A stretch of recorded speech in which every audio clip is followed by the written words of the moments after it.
From the PEP Radio newsroom, this is the hourly news blast.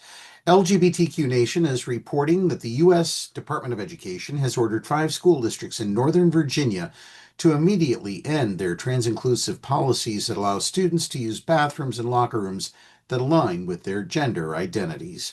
The Department of Ed claimed the districts, Alexandria City Public Schools, Arlington Public Schools, Fairfax County Public Schools, Loudoun County Public Schools, and Prince William County Public Schools were in violation of Title IX and guilty of discrimination based on sex.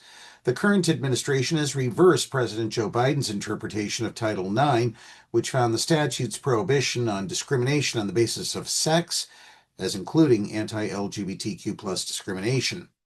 The rules rely on the Supreme Court's 2020 decision in Bostock v. Clayton County, which found that sex-based discrimination necessarily covers discrimination based on sexual orientation and gender identity.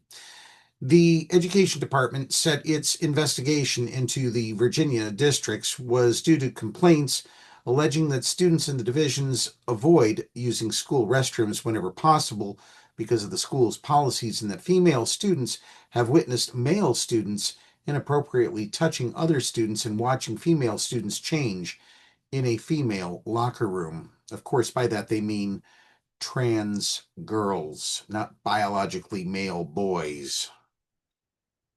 The right has latched onto the completely unfounded and unhinged argument that trans inclusion puts cis women in danger. In reality, research has shown no evidence that allowing trans women access to single-sex spaces like bathrooms poses a safety risk to cisgender women.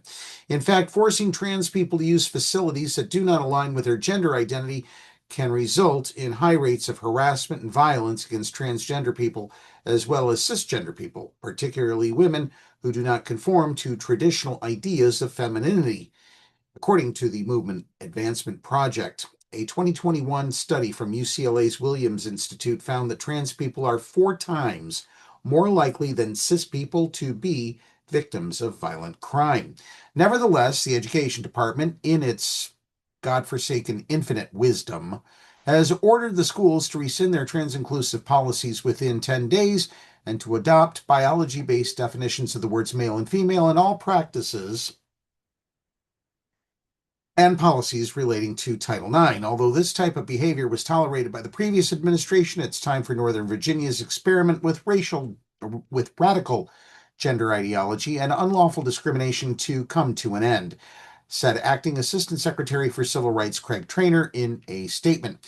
He added that the districts have been trampling on the rights of students in the service of an extreme political ideology, and said the administration will not sacrifice the safety, dignity, and innocence of America's young women and girls at the altar of an anti-scientific illiberalism. The press release also used the Supreme Court's anti-trans decision in U.S. v. Scrimeti to justify its interpretation of Title IX. The decision allowed Tennessee's law banning gender-affirming care for minors to remain in effect.